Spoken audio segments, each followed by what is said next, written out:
This is Tia Ballard. This is Todd Habercorn. This is David Vincent. Hey, this is Sam Whitwer. This is Phil Lamar. And you are listening to the Points of Interest. Points of Interest. Points of Interest. And you're listening to Points of Interest Podcast Network. Keep listening.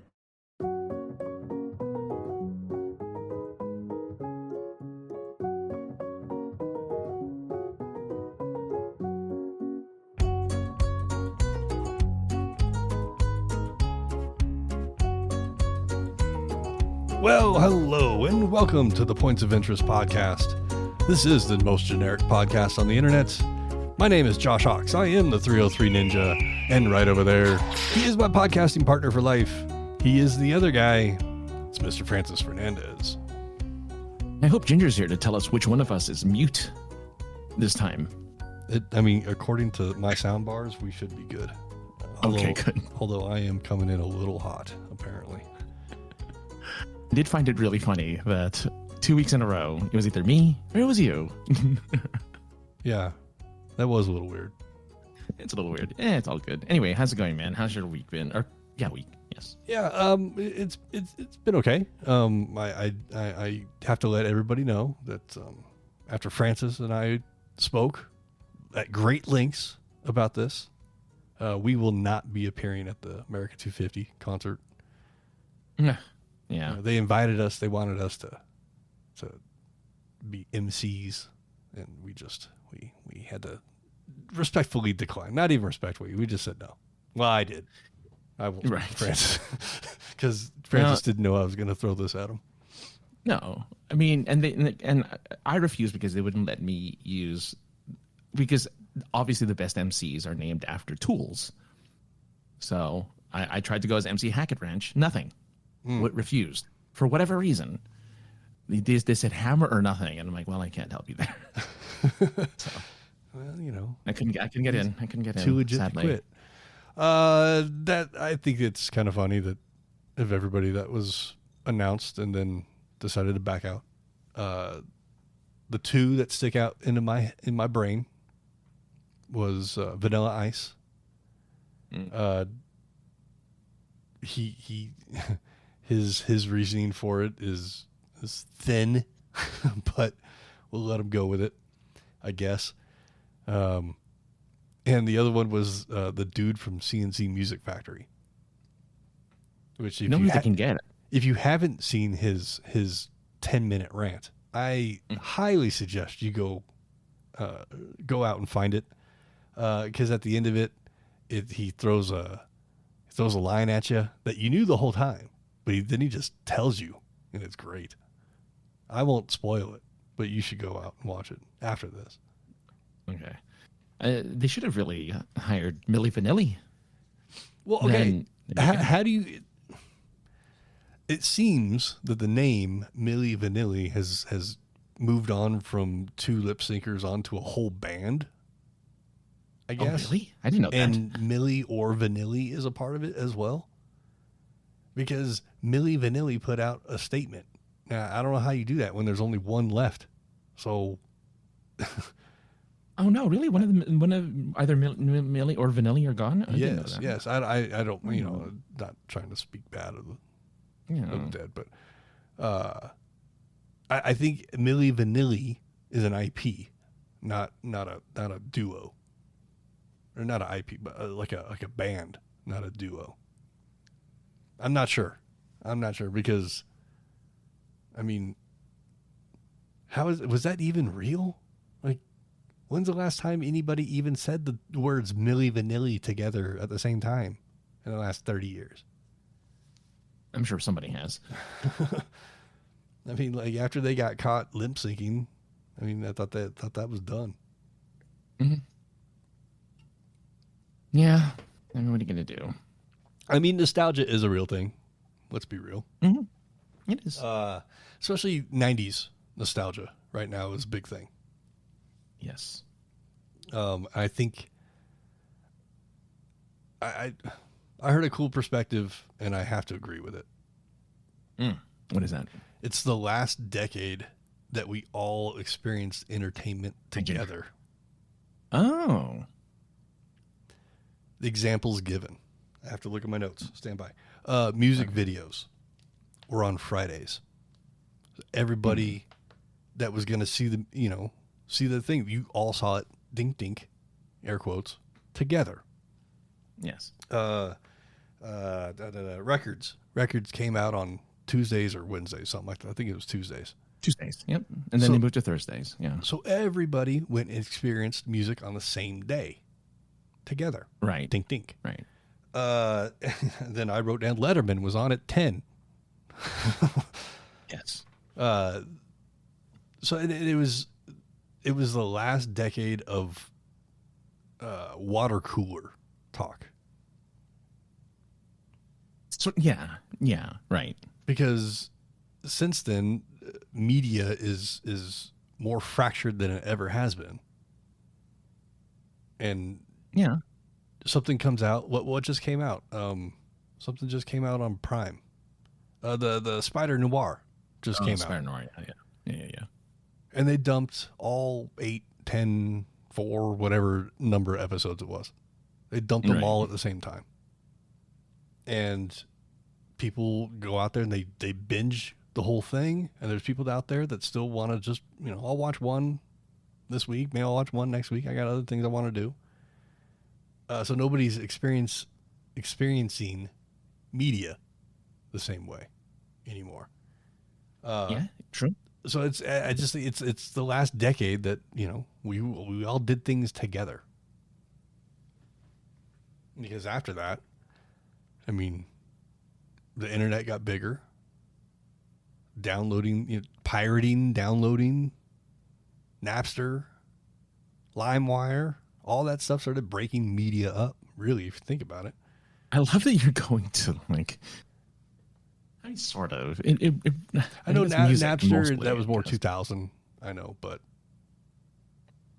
with the decade changing, the century changing, it changed how we view media. You like how I'm doing what now? No, I just like that you're using what do you call it? Services that stole music, right? Stuff like that as because not everyone did that. The vast majority of people. Not everybody did, but things were changing. Things started to change. I guess so. I guess yeah. Even up through the mid 2000s, TV series were still 22 episodes, 24 episodes. It wasn't till the mid 2010s where they were like, wait a second, the rest of the world has it right. We're going to do 8 episodes for the season, 10 episodes. Maybe. I don't know.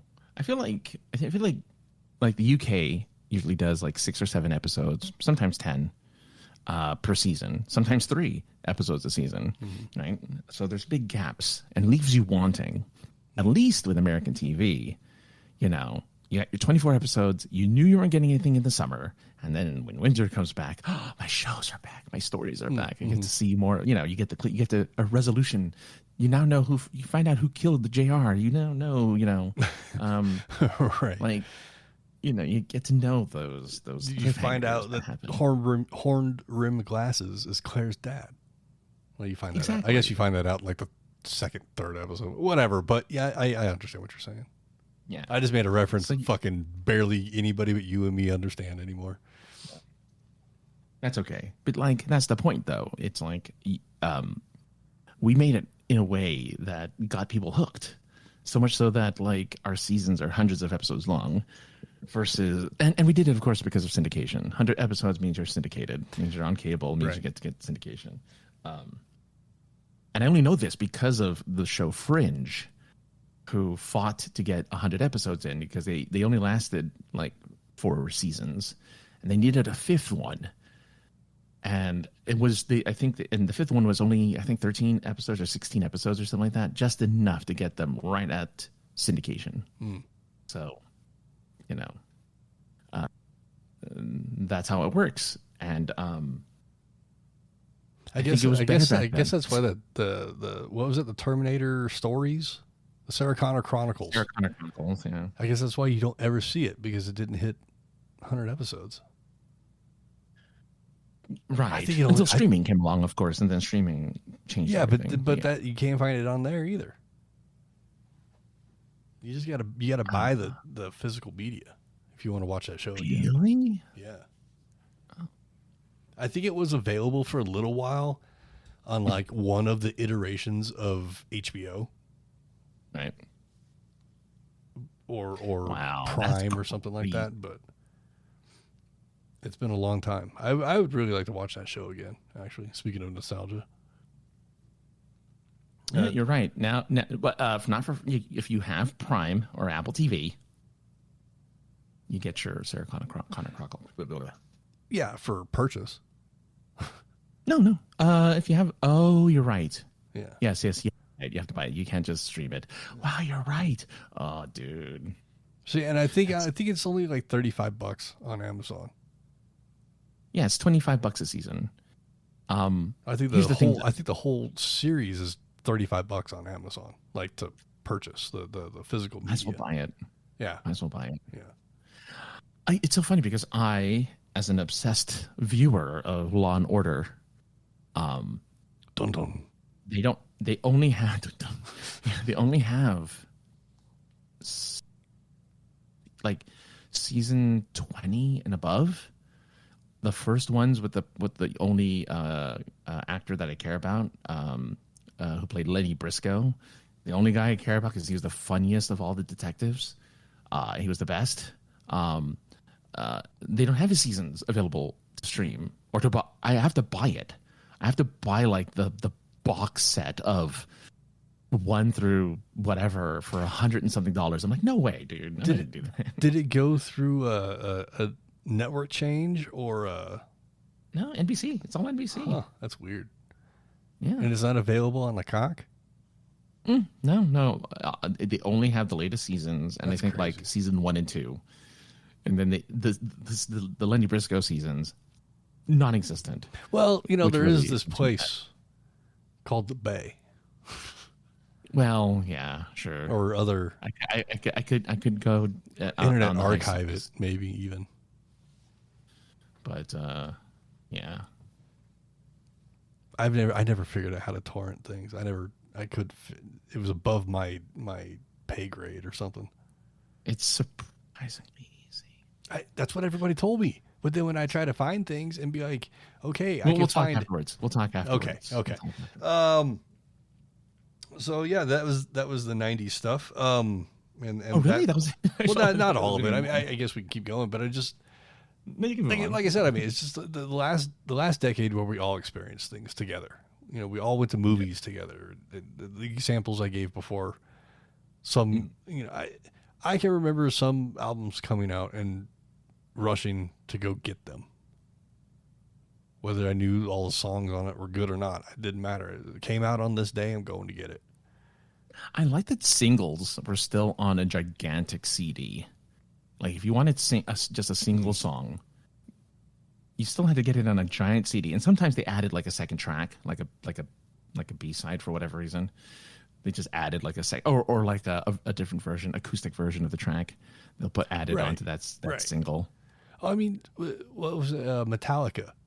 They put out a VHS tape of the music video for the song One, but it's got like 3 different versions on it. It's got the original extended version. It's got the MTV shortened version, and then it's got like some other, made for TV version or something. But Right. it doesn't have anything else. It's just 3 different versions of the same song for $35. Yeah. Whatever it was at Suncoast back in the day. Mm-hmm. Yeah. Speaking of Metallica, actually, I saw prices for their Sphere tickets. Oh, but it's a Sphere. I understand that, It's gonna but be Jesus, expensive. $100 is, I can understand paying to see Metallica. $500 to $600 to see something in a fucking no. Yeah. You know what? I can find a VCR, hook it up to the TV, sit 2 inches from it, and get the same experience. Look, as a person who spent equal that amount of money for a band that's not even American, I get you. I don't poo-poo on anybody that would spend that amount of money for a Sphere ticket to Metallica or anything else. Right. That's pricey for me. It is for a concert. Well, like it's not like you get to hang out on the stage with the person, or you pick up an instrument and play with your $500 just because it's in a venue. That's unique. Well, yeah. Well, how are they supposed to pay for it otherwise, right? Well, also, it's just there's more and more articles about how we're getting priced out of just regular life nowadays. You know, everything's super expensive. Computers expensive. Movies are sort of expensive. Like life is expensive. Things are we're getting priced out of a regular life. You know, where you go look at receipts from the 90s. $20 got you a long way. Again, I mean, a Whopper was 99 cents in 1996. So, you know, a conversation came up recently about Taco Bell and how much money somebody spent at Taco Bell, and they were still hungry. And I said, well, how much did you spend? And they got a meal. And their meals are like $10. Yes. Man, mid 90s, $10 was too much money at Taco Bell. That was too much food. A double decker was $1.99, something like that. Yes. You know, tacos were 69 cents, 59 cents, whatever it was. You know,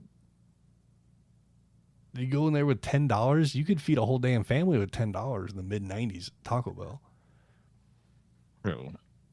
You don't have gas, but you know, yeah, it's just, and yeah, I mean that our parents probably would say the same thing about, you know, how they grew up. I mean, it's just, that's how it goes, right? But it's just crazy that, yeah, things are getting priced out. Even we'll get into the convention stuff here in a second, but like meeting celebrities it's too expensive. What's the right word? Too damn high. It's the price per minute of interaction doesn't line up for me. Mm-hmm. Like there's people I'd love to meet, but I want to meet them. I don't want to get ushered away after you're done signing something. Right.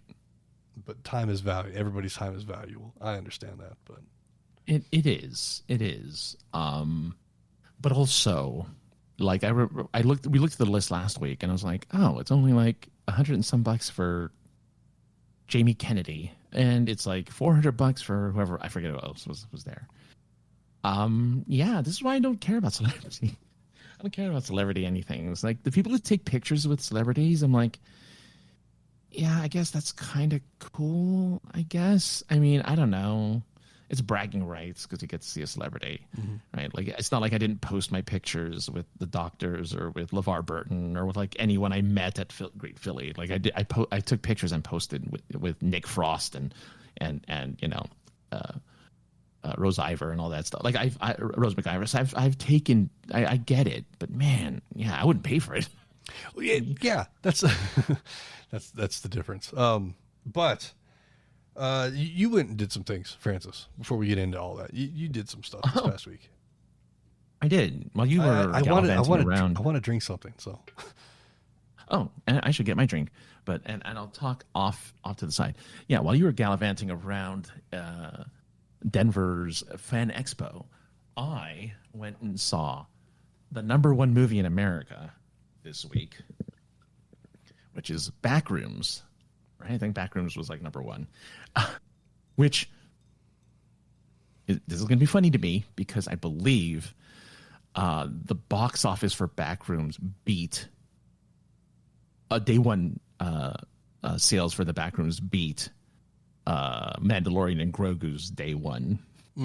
Or first weekend box office. They made 118 million globally, and I think they made Mandalorian and Grogu made like 80 million. Anyway, beside the point.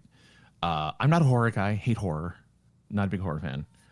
But I followed the rooms forever. For the Backrooms forever. I know this Kane Parsons guy, the 20-year-old director this year 20-year-old. He was like 19 or 18 when he directed this movie. But the 20-year-old director, Kane Parsons, and creator of his own lore of the Backrooms. Big fan of his work on YouTube. If you want to see something kind of creepy, you will go watch his stuff. It's very good. But this movie was great. Loved it. I would highly recommend it. Not a lot of like one gore scene and like a few jump scares. So if you like more spooky horror versus like gore porn horror, go watch the Backrooms. Maybe you'll be lucky. You'll go to a theater where they freaking put painter's tape, just like in the movie, around the walls of the theater because it's really funny. So did that on Friday. Just wanted to recommend that movie because I think it's really good. I really enjoyed it. The actors were great. They got real actors. They got Chiwetel Ejiofor as an actor in there. So, just to give you an idea of the caliber of actor in that movie. And then on Saturday, I don't know how many, very few people will care about this because I think I'm the only one in my entire friend group and et cetera, because this is a young person's game. But I went to the second anniversary of the Wuthering Waves video game. They had a second anniversary event in Los Angeles that I went to. And they showed the ones in Japan and other countries, and it was like we were slumming it. We were in the ghetto version of the ones that they were doing in Japan, in Korea. Sure. That makes correct me if I'm wrong, but isn't Asian Town in LA like quite vast? Not vast. That's the wrong word. Prolific? Yes, I guess so. I think I get what you mean. Like it's like our little Tokyo is pretty popular. If we do pop-up stores there, there's gonna be a freaking Square Enix cafe, which is only in Japan. They're having one in LA because LA gets everything. Well, yeah, that's true. Yeah. There's a tour of this game. So this game has a concert tour coming up at the end of the year. And they're like, we're doing a world tour. We're going to Singapore, Japan, Korea, China, and LA. Well, you're going to all the Asian countries and LA, which apparently represents all of the United States. Well, anyway. if it's in Little Tokyo, which I know then sure. Why not? Mind you, this event wasn't in Little Tokyo. It was in like this weird area of LA. But either way, it was a good time in the sense of it had the concert, it had like events and stuff like that. But boy, oh boy, if you are into this game and you see the celebration events in other countries, they did it right in other countries, and they kind of did us over because A, they didn't have seats, and B, they didn't have seats. So I was very upset because I couldn't sit down. But then Josh came up with a brilliant idea of a collapsible chair, and I am the happiest man in the world now that I know a collapsible chair exists. So there you go. That was my weekend. I really enjoyed it. It's no meeting celebrity or comic book artists and celebrities at a convention, which you went to. Yes. But, pretty close because I got like pseudo celebrities. Well, they're celebrities in their own right. Yes. Exactly, I guess. I was at FanExpo Denver this past weekend. Thursday to Sunday show. Keep that in mind for later in the conversation. Quick question though. Yes. Why Thursday? There are 4-day shows. Yeah, but it's not like okay. Okay. Just keep it in mind. Just keep it in mind. All right. So I arrive. I go under a press media badge, and because I'm moderating again this year, or got to moderate again this year, I was picking up a staff badge as well, which was really cool. I wish that I found out that the staff badge included access to lunch or food and refreshments. I wish I had known that before. That's just me. Seriously, didn't it? That's just me not asking questions, being my shy self instead of being like, so where's all the free food at? But I got sprang a moderating duty on the Thursday. It came kind of late in the day, so I didn't have a lot of time to prepare for it. After getting there and making myself familiar with the layout of the joint, ran into one of my artist buddies, Garrett Gunn, just dropping names, I guess. And speaking with him and told him that he asked if I was moderating this year. I said, yes, I have one in just a couple hours. And I don't know who the artists are. I tell him who the artists were, and he didn't know who they were either, even though they were in the same line of artists, like in Artist Alley. But in the conversation, another artist name came up that said that he might be replacing somebody, and it eased my nerves that I didn't really have any of, because I've already spoken to this artist a number of times. Like, we have a rapport already. So, you know, I go down to the panel room and get set up, and here comes Mel Milton is the artist's name. It's a guy I have a rapport with. We've spoken a few times. He's gotten emotional in some of the panels that we've been in. Yeah. And he recognized me, which, you know, warmed my cockles, just because, like, I still don't understand why any of these people recognize me anywhere we go. Because I don't think I'm that memorable.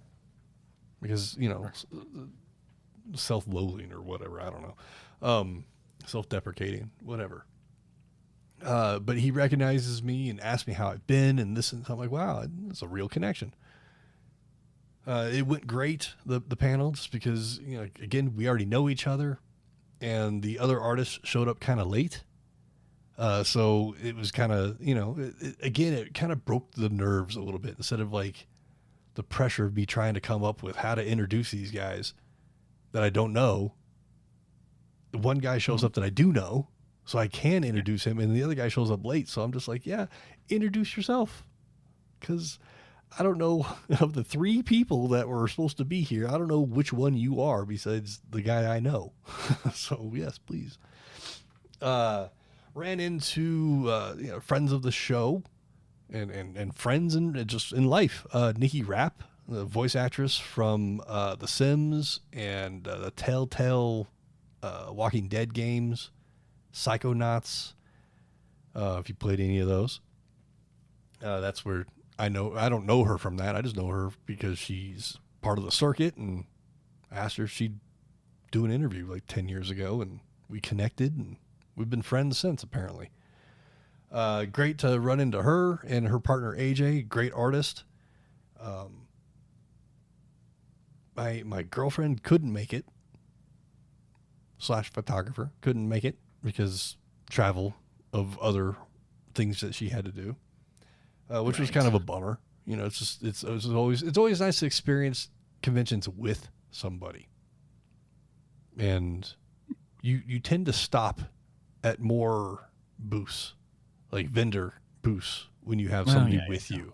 Yeah. Instead of like, oh, I need to take pictures. Oh, I need to go talk to this person. I want to go try and talk to this person. Instead of being so focused, or at least trying to be focused, and then not talking myself out of it on the way there. It's nice to have someone there to, you know, slow down. Let's look at these knickknacks. Like, oh, you're right. You know, made friendly with some vendors over the whole weekend, just chit chatting with people. I really, really wanted to wear. I recently bought a luchador mask. The mask of. Is that your cosplay? Not as a cosplay. I just wanted to wear the mask. And I really wanted to do it, but I'm like Velma now. If I don't have my glasses, I really can't fucking see. So I decided not to, but I think, and I was disappointed with myself in the end that I didn't do it. So I think next year I'm wearing my luchador mask at least one day, because I want to be in people's pictures too. Sure. Instead of me taking them all. Great, awesome cosplay this year. I'm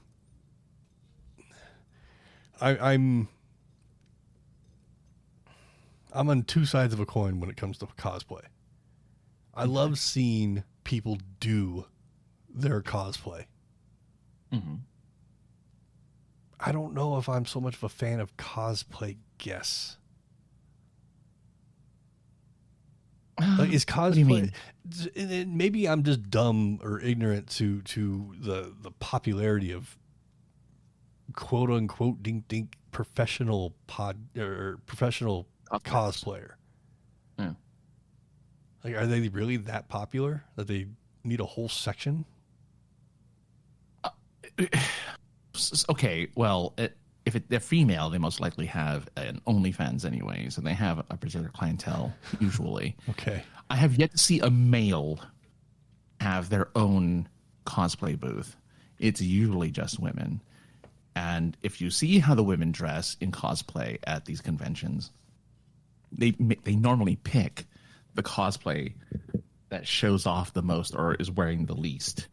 So, I think it's professional cosplayers are essentially, and bring the emails. I don't care. It's essentially softcore porn for female cosplayers, which I'm not opposed to. As a matter of fact, I welcome it because they're nice to look at. But also, that's what makes them professional. The kind of ones that I really enjoy are the ones who really put effort and time and like make a convincing and cool costume. My favorite cosplayer of all time is the guy who came out in back in Infinity War or something. It might have even been Age of Ultron, where he came out in a Hulkbuster, Hulkbuster Iron Man suit that he made out of cardboard all by himself. That's awesome. That lit up. Yeah, that lit up. That like smoke came out. I'm like, that is that I would love to talk to this guy and see, like, that's the kind of cosplayer. That's a professional cosplayer. That's the professional, not, Booming McBoob over here. Yeah, I haven't had a lot of luck meeting cosplayers, like the quote unquote professional cosplayers. Yeah. So maybe I'm just jelly or hating, but it seems like to me better space for something else, but neither here or there. I think they make money. That's the thing. They make money. Yeah, I'm sure they do. Yeah. The layout this year was really cool. I really liked it. They had all the smaller panels and comic book type panels and fan meetups or the arcade, the Japanese arcade, whatever. They all had that downstairs. Well, this makes no sense to anybody that's never been in the Colorado Convention Center. It's a multi-story convention center. Yes. So in the ground floor or the garden level, they had the meetups, the comic book panels, the sketch duels, like I said, fan meetups, that type of stuff was all downstairs. Then when you got, there's like 4 levels. So under the garden level, let's call it the basement, they put the food court in the basement. They put the food court in the basement? Yeah. Well, it's not really the basement, but for lack of a better term, yes. No. But like when I went, the basement was Legos. Oh okay. No, that was it. No, it was Kerbal Space. Oh yeah. Okay, so you're familiar. You remember that. So that area, there's a big ballroom to one side of that space. They opened the ballroom up for the food court. Oh. So they had in the food court, there was like 4 or 5 things outside in that area where Kerbal Space was. They had a few vendors there, food vendors. And then in that ballroom, they had a number of vendors in there. Everything was basically $9.50. It didn't matter what it was. Looking at some of the fans talking on Facebook, mixed reactions. But if the thing is, if you're gonna eat food at the convention center, be prepared to spend money. Yeah, you can bring your own food. So there's no reason you have. I mean, if you're desperate, you have to, or you didn't prepare, you have to be prepared to spend money.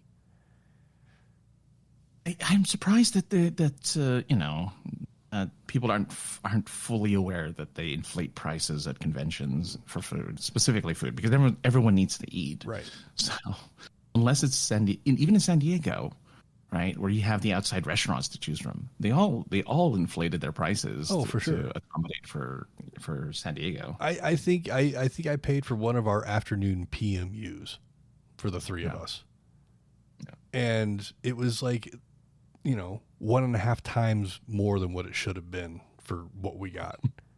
Sure, because we got it inside one of the hotels. Instead of like going down the street to an actual Starbucks, we went there because it was convenient. So I mean, I get it, and I was prepared. So like when I walked into the food court, I was like, all right, let's, is it going to be exactly worth what I'm paying? Probably not, but I'm hungry, so we got to eat. You gonna eat? The layout, though, I was saying the layout was really cool. Like I said, the panel rooms, the food court, the main convention hall was the main floor, and they opened most. I think it was, how convention floors are. They're like sectioned off with those like fake walls. I think, yeah. I think the whole floor was open, so both sides were open for this one, which is nice. Okay. So it gives it a feeling of being spread out, but without fluff, without dead space. But it also gives you like room to move. It's a fine line, I guess. The celebrities that were there killed it this weekend. Well, not all of them. I can't speak for all the celebrities, although I heard a lot of great things from a lot of people, a few negative things about some, but that's going to happen everywhere and anywhere you go.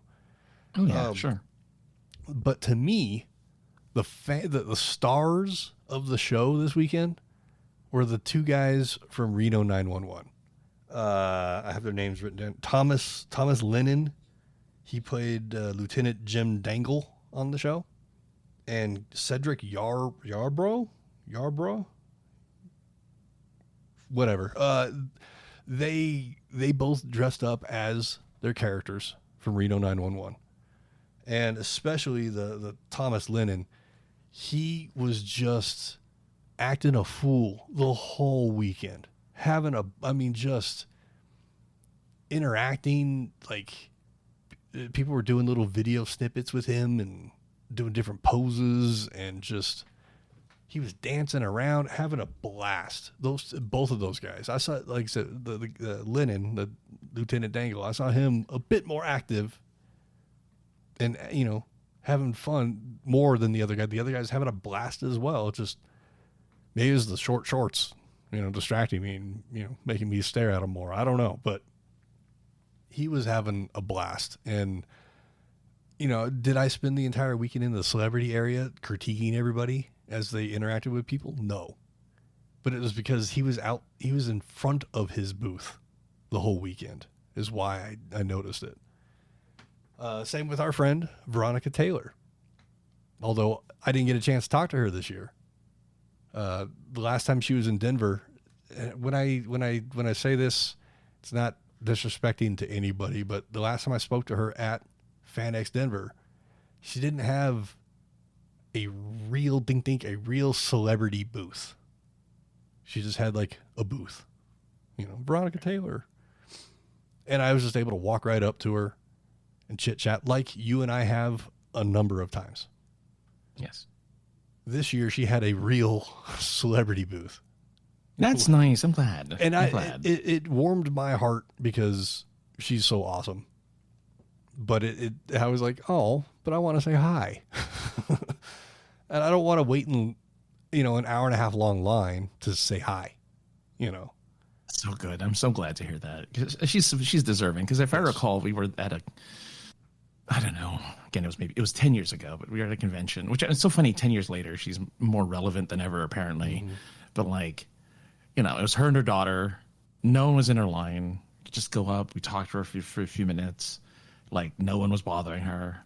And then people would come up, right? But it was fine. It was like like walking up to an artist alley. Yeah. That's just, or like just like someone in artist alley. And that was cool. I cherish those times that we get to talk to anybody in any form of celebrity in that casual type of way. I love that. But I try to stay in her eyesight. It has been a few years since I've seen her. 2 years, I think. I don't expect her, and that's the other thing. I don't expect her to be like, hang on, all these paying people. I'm going to go talk to this guy that hasn't, paid for anything that I'm just friendly with, So it would have been cool to talk to her, but chance wasn't there. I'm a big Pauly Shore fan.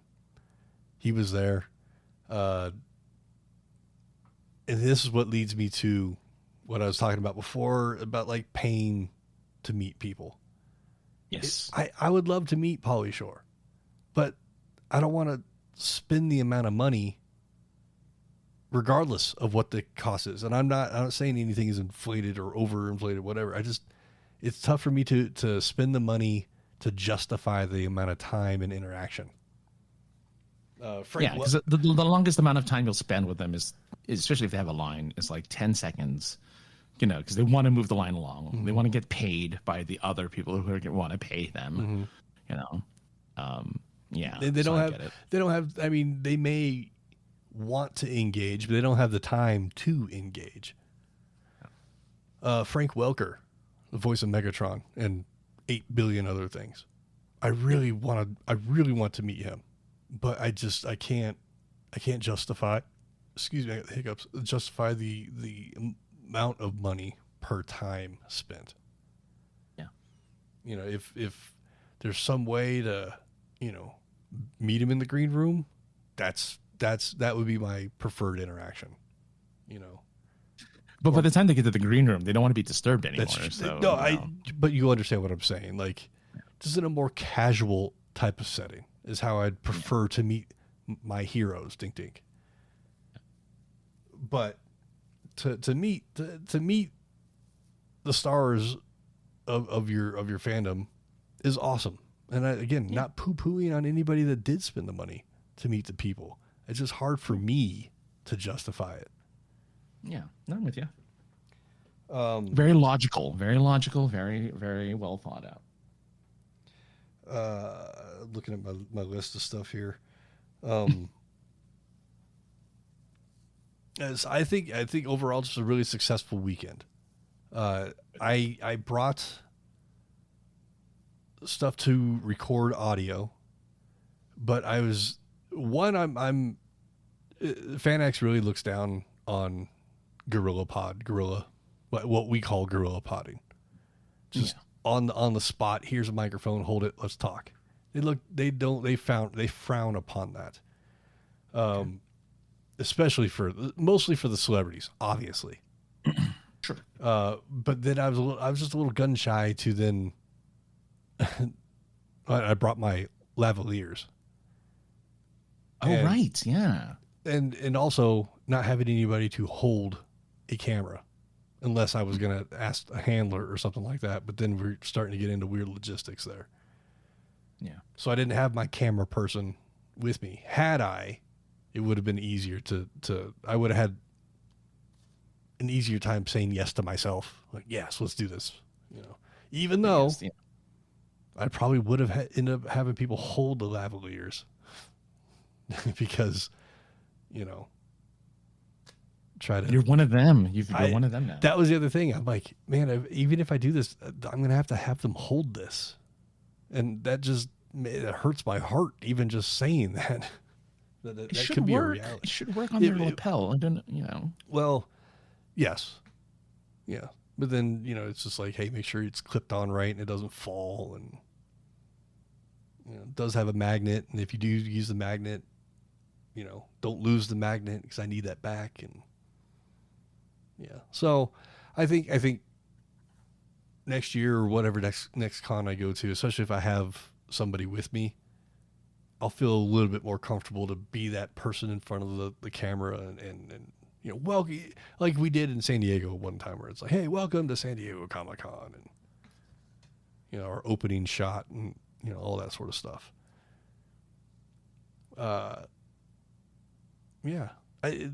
Each year FanExpo I think it gets better. They start. I'm sure every city they go to has its nuances. Philadelphia was happening at the same time as Denver. And from what my contact was telling me, Denver runs incredibly smoothly compared to other shows, and especially compared to Philadelphia this past weekend. Apparently it was just a forest fire of issues. He said that he was dealing more with Philadelphia in Denver than he was dealing with Denver in Denver. Wow. Okay. So we run a pretty good show here, apparently. I mean, it is FanX that's running it, but as far as like the people that they want to be here, I think being in May helps. It does. Not too hot, not too cold. So yeah, this show. Well, hold that thought for a second. This show does typically run in July, but in its 14-year history, if you guys go and look at my Facebook or Instagram, I just posted a picture of every badge that I've obtained or been granted over the 14 years, and there are dates in July, there are dates in June, there are dates in May. With that said, next year's show, 2027, is going to run July 4th weekend. Oh. Saturday to Monday. Or Friday. Right, 'cause July 4th Friday to Monday. Friday to Monday or Saturday? No, July 4th this year is on Saturday, so I'm sure it's Monday then. Yeah, it runs. It's a 4-day show that runs to Monday. Okay. So that's still Friday, right? Friday, Saturday, Sunday, Monday. Friday, Saturday, Sunday, Monday. Yeah. Again, in the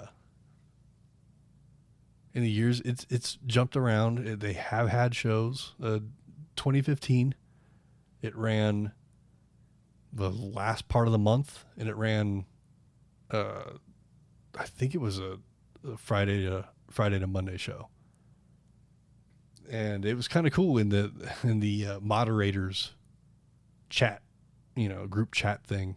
I was able to provide that information, which was kind of nice. Like, well, in one of the iterations of this show that is now FanX, it ran in 2015. Great turnout because it was, I think it was a holiday weekend. Maybe it was Memorial Day weekend, I guess. But great turnout. And it was weird being at a convention on a Monday. It felt weird. It felt fun, though. Like, I mean, yeah. We should all be at work right now. Your July 4th weekend next year, then you're competing with Anime Expo, because Anime Expo is usually on July 4th weekend, so you'll be competing with them. They had a lot of voice actors here this year. A lot of anime. I mean, I guess Pokemon is not next year. Yeah, that's what I'm going to say. Is that that's probably not going to be the case next year. But they had Matthew Wood. He was here for the Clone Wars. Sam Witwer. As I mentioned before, Nikki Rapp, although she didn't have a professional booth, but she was there as a voice actress. Veronica Taylor, the original Goku, not Sean Schimmel, but apparently somebody else. Okay. But a whole bunch of anime voice actors. I don't know. I don't even know their names. Yeah. I saw Corey Feldman. That was cool. He was a guest, right? Yes, he was a guest. It was. I mean, I'm not like a diehard Feldman fan or anything like that, but he was an actor from the youth of my days. And I'm like, oh, look at that. Yeah. The Hobbits. The Hobbits. I don't know their names. Orlando Bloom is one of them. Served breakfast to, I think, the VIPs. I think it was the ultimate badge pass holders of the VIP. I'm not sure what it was. It was a separate ticket. Oh, okay.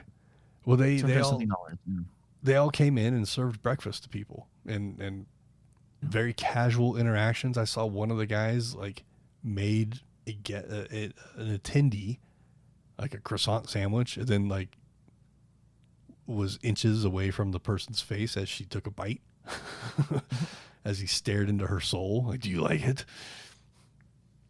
That would have been. I mean, I'm not clearly. I'm not a Hobbit, Lord of the Rings fan. Lord of the Rings, fan. I mean, it's cool, whatever, but not an ultra fan. But I think it still would have been fun. I like those again. I like those more casual, even though it's a paid thing. I like those more casual interactions. Maybe, and it's probably because we got spoiled for 4 years. That's probably why. Even then, it wasn't casual interactions. We were their moderators, and then we kind of hang out with them afterwards. But like, it wasn't like. But I mean, like all those after parties. That was every interaction I had with a quote unquote celebrity was at that after party, or it was the following morning while waiting for transport to the convention. Yeah. And that's when that wrestler walked up to me and introduced himself like I was important. While we were flirting with the girl from The Flash or whatever show that was that she was on. Right. And I'm like, yeah, I know who you are, buddy. I watched you on TV. Why are you introducing yourself to me, though? That's weird. What I loved about Great Philly, since we're reminiscing a little bit about it, is that it really punched above its weight class. Like, it had no reason to have the kind of celebrities it did. No. It had no right to have, like, actual, real, like... Because it was a small podunk town convention. Mm-hmm. No one knows what where Oaks, Pennsylvania is. Right. It's like near nothing. It's near nothing. And the next nearest thing people recognize when you tell them Oaks is King of Prussia. And even then, unless you're from the area, you don't know where that is. Exactly. And it's like, it's so crazy that they got who they got for that convention, and people came out. I mean, I don't know how attendance was. I don't know what the numbers ever were for that place, but it never felt super crowded, right? Like, even panels weren't super crowded. No. But I think, everybody had a reserve, and Guy just paid everybody's reserves. Yeah. So they had no reason not to be there, not to be there. That's my point. Their reserves were paid, so. Yeah. I mean, to get, like, I know they're not super big celebrities, but, like, the guys from Doctor Who and Game of Thrones were there. And I'm like, you had to fly them out from the UK. Mm-hmm. Like, they're not, like, in the US. You had to do international flights for these people. I had to talk to I got to talk to Draco Malfoy, from Harry Potter. Yeah, just fly him out from. Oh no, not Draco Malfoy. Joffrey Baratheon from Game of Thrones, who everyone hates, right? They flew him in. They just flew him in. And it's like, geez, I mean, this is not a big enough convention to be doing. We talked about it a few weeks ago, but this Philly show that we're talking about had the first public appearance of Red Dead Redemption 2. Right. Yes. The voice actor cast, the entire voice actor cast of Red Dead Redemption 2, a game that had been out for a while already by the time they came there. But it was their first convention ever. Yeah, they had never.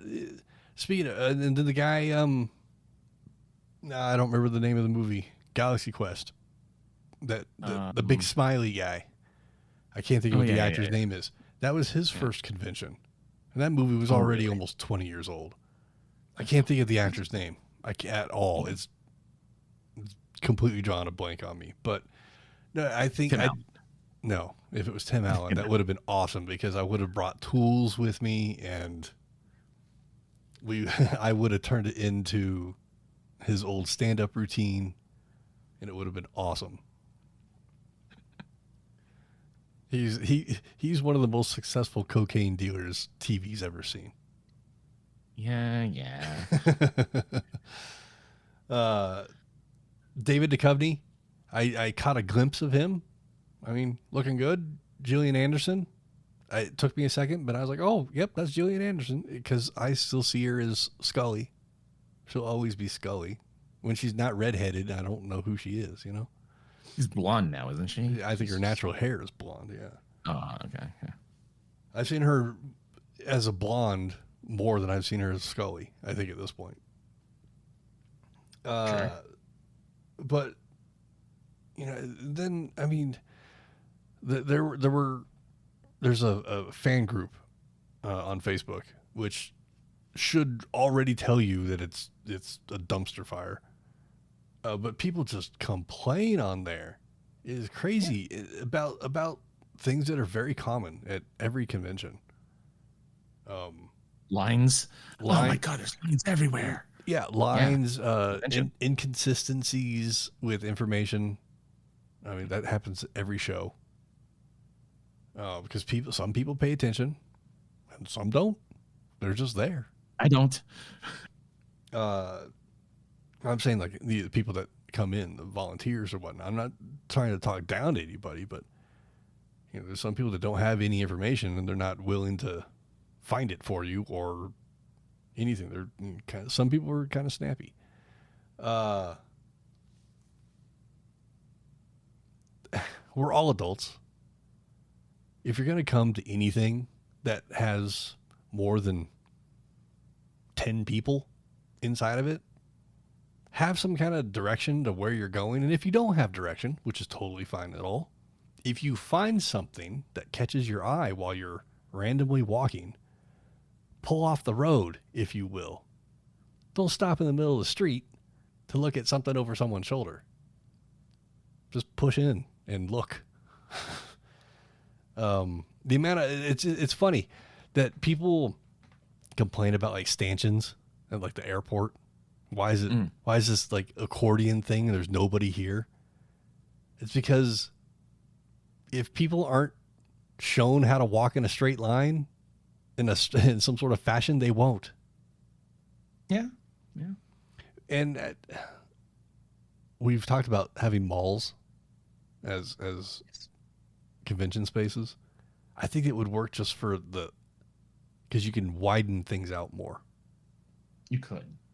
You have more spaces. You have, if it's abandoned, you can at least use storefronts as like spaces for artists or for whatever. Like you can group them up a little bit better. Mm-hmm.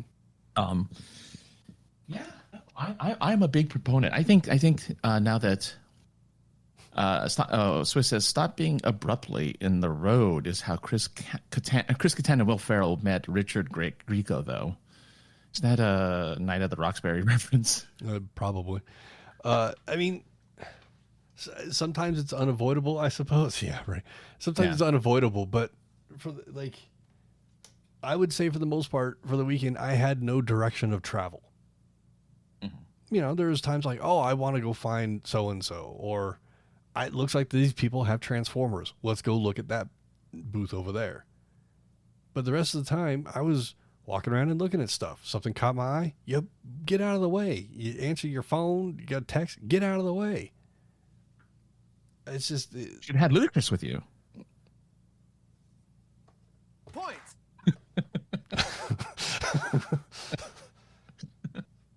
Nice. Nice. How many people are going to get that? I don't think anyone's going to get that. But anyway, moving on. I like that. That warmed my cockles. Yeah, overall, I think it's great. And next year being Friday to Sunday or Friday to Monday over 4th of July weekend. So I can see some difficulties already. Yeah. And as you're telling me, it's fighting with Anime Expo at the same time. So the likelihood of getting many to any voice actors is going to be, or anime voice actors is going to be kind of slim. Yeah. It's 4th of July weekend. So there's a lot of camping, a lot of out of towning that happens. There's a lot of drinking on your front porch or driveways. I don't know what alcoholics do. And there's, people that got to blow up their hands on the 4th of July. True. That's true. that start at 4 p.m. You can't see the fireworks you're lighting off, but you're doing it anyway. So I see some difficulties, but at the same time, there's a lot of businesses that are going to be off on that Monday to observe the 4th because it is on Saturday. Oh, no, next year, yeah, Sunday. Yeah, it's on Sunday next year. So there's going to be a ton of businesses off on Monday. So the likelihood of the attendance being good, high, I think it's still going to be there. I think Sunday, the 4th, there's going to be a dramatic cutoff. Probably, the last third of the day as people go to the baseball games, as they go to their 4th of July parties and whatnot. I think there's going to be an abrupt drop off. Mm-hmm. But like I said before, it's run the same days in the past, and it turned out fine. It wasn't on 4th of July weekend. We'll give it that. But I mean, what are your thoughts, Francis? Would you go to a convention over 4th of July weekend? I'm going to Anime Expo this 4th of July weekend. I'm going on the July 4th. It's a Saturday. So I will be at Anime Expo on 4th of July this year. The only difference is that, again, because it's Anime Expo, it's a lot of Japanese-centric people, so they don't necessarily focus on 4th of July anyway. It's a lot of weebs, right? It's a lot of people who are like, buy my manga, or draw me so-and-so. Like, that's all they care about, right? I need this booby body pillow. Yeah, or the mouse or the mouse pad where the boobs are like where you rest your wrist. Yes. So like, I will never get invited to an anime anything ever. the way we talk about it. Well, we talk with reverence to the Anime Expo because it is, I mean, this is what we're just doing. I love the Anime Expos or the anime conventions for the voice actor availability. Yeah.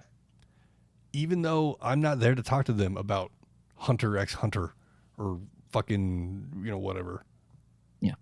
I don't even know what the titles of animes are.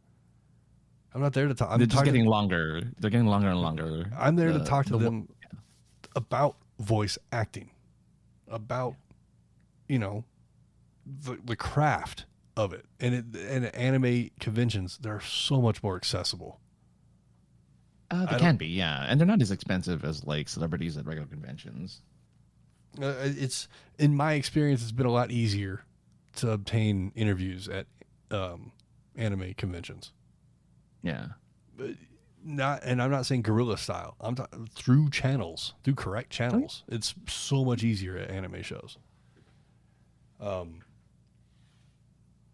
But yeah, they're fun. It's tough for me on the photography side of things to go to an anime convention and get any good content because the age limit is so much lower at here. I can't speak at all, but the average attendee age is a lot lower at anime conventions, and I'm just not comfortable taking photos at those shows anymore. Yeah, no, look, I can appreciate that. I get it. You want to be able to save face and not do anything weird or creepy at an anime convention. I walked into one with all my gear ready to go, and I stopped in my tracks upon walking in and said, "I'll be right back. I'm putting all of this away." Like, what do you mean? I'm like, no. I have my phone. I will use that for the appropriate aged people, but I'm not taking pictures here. It's so funny because it's not like there's an age of consent for pictures because it's people actively dressing up who want to get their picture taken. These are all young folk who want to get their picture taken by fans of the anime that you're watching. So they dress up as Free Ren. Oh, I want to take a picture of them. They dress up as, so-and-so. I want to take a picture of them. Or of them. No, not usually of them versus with them. So it is kind of funny that we feel uncomfortable when really that's kind of the point of why they're dressing up is because they want to have that attention. And it's not like it's suggestive or like there's any kind of like, sexuality to it. It's No. just that they're dressed up as a thing, and then you want to take a picture of the person who's dressed up as the thing, because with anime, especially with anime cosplay, it's a lot of work. It's sewing. It's like getting the weapon right. There's It's a lot like of intricacies. making sounds right. Yeah. There's a lot of, and I think the anime folk, they do a great job on their cosplay. It's just it's harder for me to take pictures at an anime show. I appreciate that. I understand. As a person who doesn't take pictures of anyone anyway, ever, it's easy for me to say like, yeah, whatever. Because I don't take pictures of cosplayers usually, unless there's a group of them, and then I'll take the picture. But if it's like individually, I normally don't take the picture because I don't want to go up to them and ask them or anything, because I'm like, too much work, too much interaction. Sure, okay. sure. Something that I saw on some of the fan pages, people were talking about asking to take somebody's photo. Yeah. And I'm real big on two sides of the coin tonight. But on one side, yes, if you walk up to somebody, you should ask, "Hey, is it okay if I take your picture? Can I take your picture? Can I take your guys' pictures? Whatever." I do that all the time. But again, I also like to take candid photos, not fucking get your mind out of the gutter kind of candid, but like people shopping, people an artist interacting with a fan, what have you. I'm going to take that picture, and I'm not going to ask permission for it first, because I want it to be natural. At the same time, if you look at the back of any badge, about the last third or in the middle, it says, by purchasing this ticket, you have given up all rights to having your photo taken, because it's going to be taken. It's not what it says. I'm paraphrasing. Right. So like, you don't have to ask permission. You just take people's pictures. Now, It's courtesy. It's etiquette to ask. Yes. But again, I'm like, hey, I want to get a really natural interaction of you guys interacting. So I'm going to take your picture in a second. So interact. I'm going to take the picture. Even at the photo, what is it, the costume contest? Yes. I wouldn't take pictures of children. Yeah. Like, sure, I get it. Yeah. I'm there for every photo. Click, click, click, click. Kid. Nope. Which is which I understand. I 100% understand that.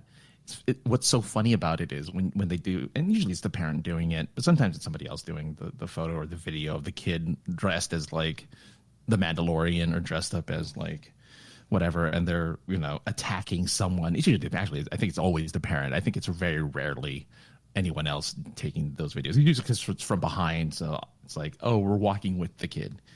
But those do happen to be the most popular photos. But it's if you know the kid. Don't do it. Don't do it if you don't know the kid. But if they're on stage for the cosplay thing, I think it's okay. Yeah, I think that's fine. It is totally okay. It is totally okay. For me, it's not. Yeah. Not really speaking of, but kind of in the same vein of what you're talking about, there has been a family that has brought their child, their infant, the last couple years. They constructed it's like a cart, maybe a wagon, but they've elevated it so it's like chest high to the parent, and fashioned it to make it look like a Cabbage Patch. And then the infant sits inside the Cabbage Patch. It's a Cabbage Patch baby. Ha ha ha. Yeah, makes sense. Mm-hmm. And for the last 3 or 4, maybe 3 years, either way, I've seen them multiple times. And the kid is getting, and it's a awesome family cosplay. And I observe it. I'm like, oh, yep, I like that. I'm waiting for them to have another Cabbage Patch in there, another Cabbage Patch baby in the patch.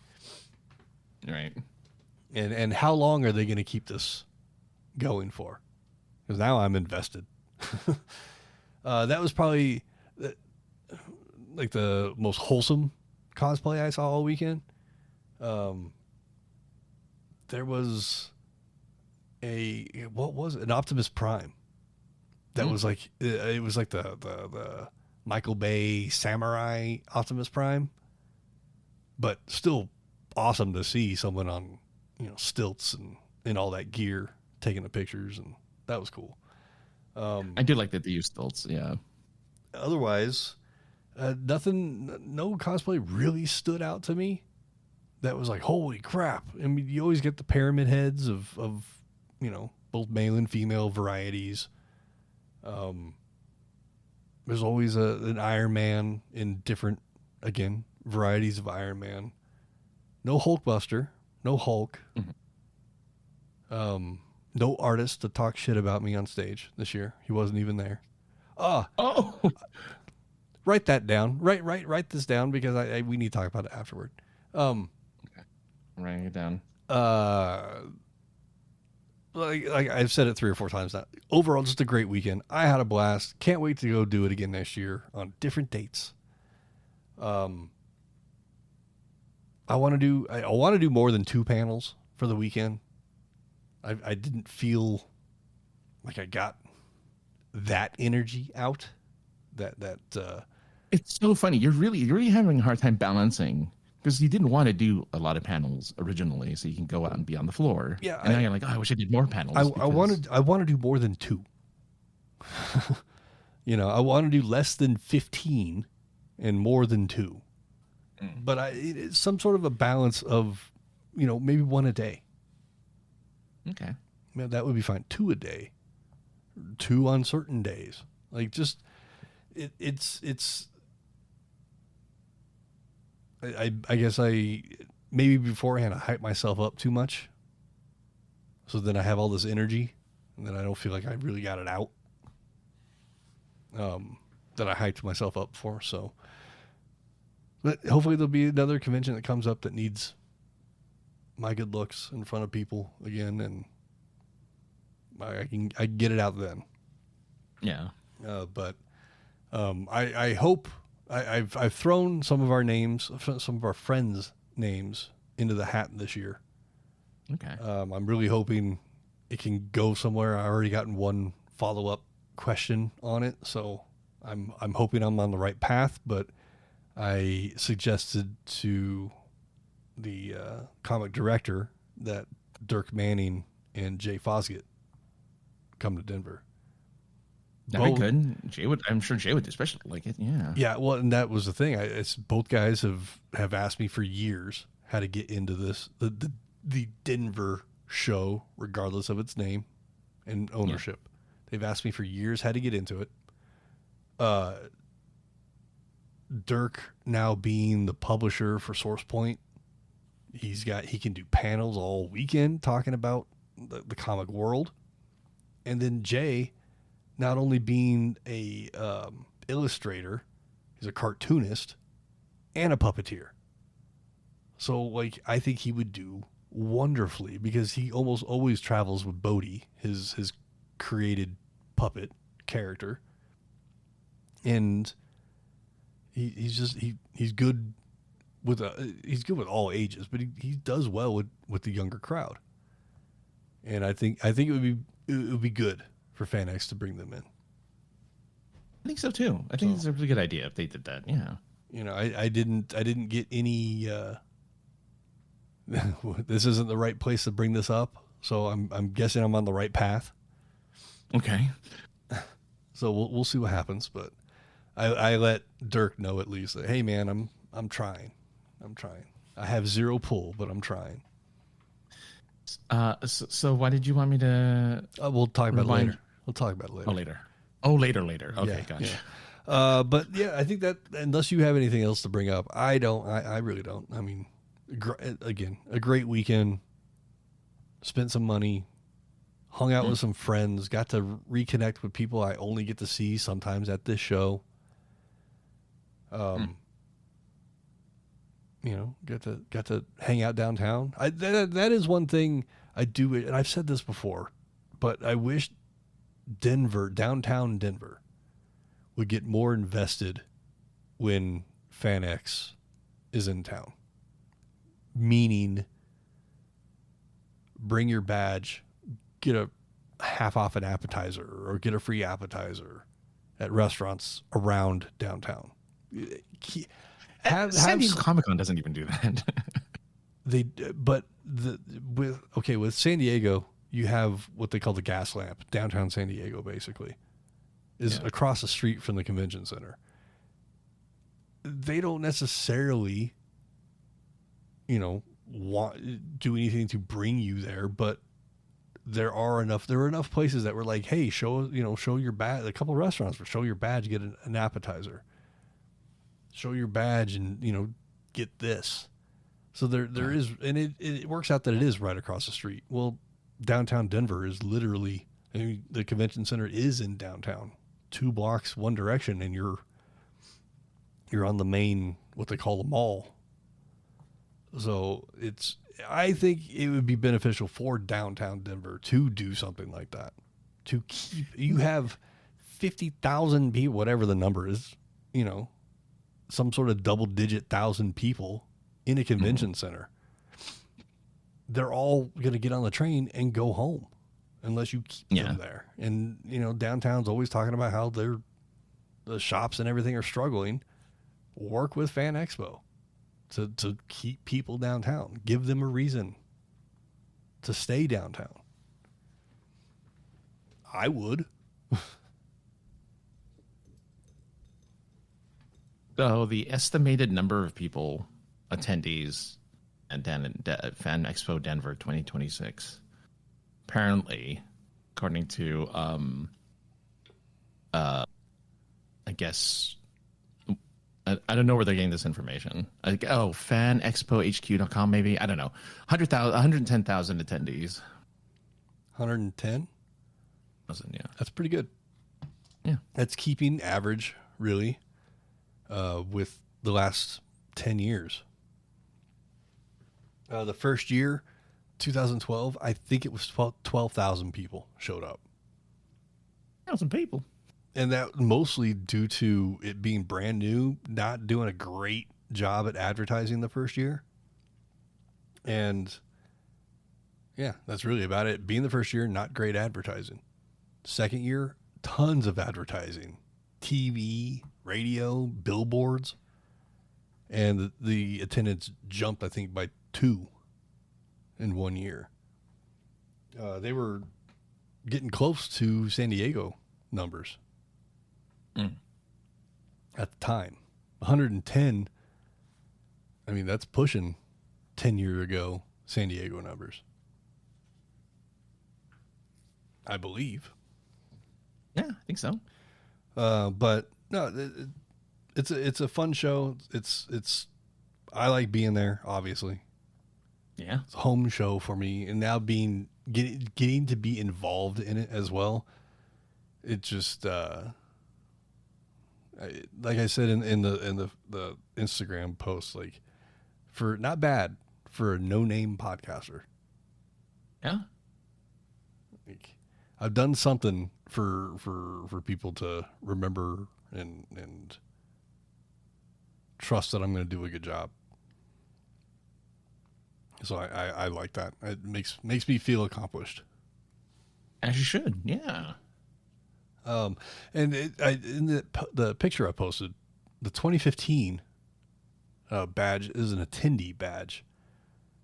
I'm pretty damn sure we had press badges for 2015 and 3-day passes. I'm having a hard time because I'm positive I've done press every year. They just sprang the table on us at the last second. Or I don't remember. I have my badge somewhere. Well, I don't remember. If you happen to find your badges, let me know if all we had were attendee badges for 2015. Yeah. Because that's all I have. That's all I have is an attendee, a 3-day attendee badge. Well, What's that? I'm looking at it now. Yeah, you have the 3-day, and then you have media all around it. Mm-hmm. And I know. You know what? No. We had media badges, and Yeah. the only reason why I know that is because I remember the word media on our badges. There's big media on our badge. Yeah. Yeah. So I'm thinking it's very possible I gave away my badge to Stan, because I know he was collecting them for a while, collecting badges from all over the place for his own little collection. So it's very possible I gave him mine, thinking I had another one. I don't know, but I don't have a media badge for 2015. But all the rest of them, like I said, it was nice. I was consolidating all my badges because I hang them on something and the thing was leaning over because it was getting too heavy. So I consolidated some of them, grouped them together better, and balanced everything out. And I was like, oh, I'm missing a badge. But that's going to do it for this week, Francis. You got anything else to say? No, we are consistently giving a little extra. Love you too, Ginger. Thanks again. As always. So I like that we gave a little we gave a little juice, more juice now. Yeah. We're no longer an hour-long podcast. We are now regularly, consistently an hour and a half. Hey, man, give the people what they want that nobody's asking for. Yeah, right. Yeah. But, it's okay. It's okay. They're like 45 minutes. No, an hour and a half. It's funny. It's funny that I sit there and I not necessarily struggle through a 45-minute panel, but 45 minutes doing this is simple. Yeah, because you're not lamenting your story. You're not telling a story. You're not telling like what's happened on a panel. A panel is different because you're not the focus. Everyone else is. That is true. That is true. Sometimes you're sitting there and you're just like, oh, don't end your story. Keep talking, man. Keep talking. You're talking too fast. Slow down. But where can the people find you on the internet? Oh, one place only, because it has all of my stuff on it. Linktree.com/aka the other guy for all things of my social media, as well as where you can buy my books. Yeah, please. Again, award-winning books, all anthologies. You get you whenever you buy a book, you get like 17 stories. One of which is mine, actually. Of the 4 books, I have a story in each book. So there you go. Check it out. You'll have a good time. People seem to like it. I get nice reviews. So go check it out at linktree.com/aka the other guy. Do it. Support local. Well, he's local to his area, like I am to mine. But yeah, you're local to yours. Support your local artists.